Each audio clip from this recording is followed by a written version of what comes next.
de milliers de morts. Je vous parle d'une omerta de presque 10 ans sur la dangerosité d'un médicament. Et si Irène Frachon n'avait pas lancé l'alerte à propos du Mediator? Et si le groupe pharmaceutique mis en cause avait continué à opérer à tort? Les lanceurs d'alerte jouent un rôle de garde-fou majeur dans notre société, puisqu'ils révèlent des informations concernant les enjeux comme la lutte contre la corruption, les pratiques illégales, les violations des droits de l'homme ou les atteintes à l'environnement. Ils protègent l'intérêt public car ils permettent d'éviter des catastrophes qui peuvent avoir des conséquences graves pour les populations. Il est donc primordial d'améliorer leur protection. Car si nous ne le faisons pas, qu'est-ce que cela dit de notre état de droit? Nous sommes tous d'accord pour dire que les délits doivent rester impunis, que les abus peuvent passer inaperçus.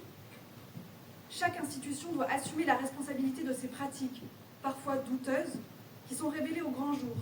Et la vérité doit primer sur le secret contraire au bien-être public. Nous devons au contraire encourager les bonnes pratiques, la transparence et l'intégrité des grandes entreprises et des institutions publiques qui ne doivent pas uniquement penser au profit et à leurs intérêts. Il est ici question de protéger également les droits humains.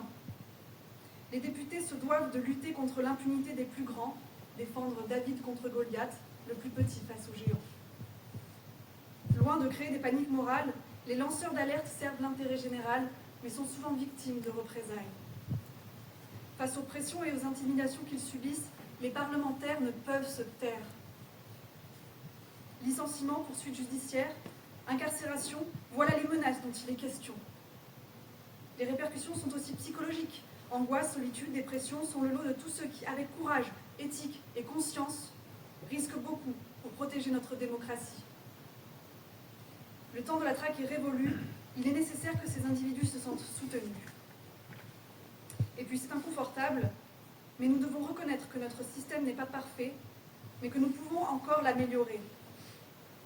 La protection des lanceurs d'alerte est fondamentale si nous voulons que notre population ait confiance en ces institutions, qu'elles soient publiques, privées ou gouvernementales. Il est incompréhensible de tolérer des actes répréhensibles, et la loi doit condamner les comportements frauduleux, et non ceux qui les dénoncent.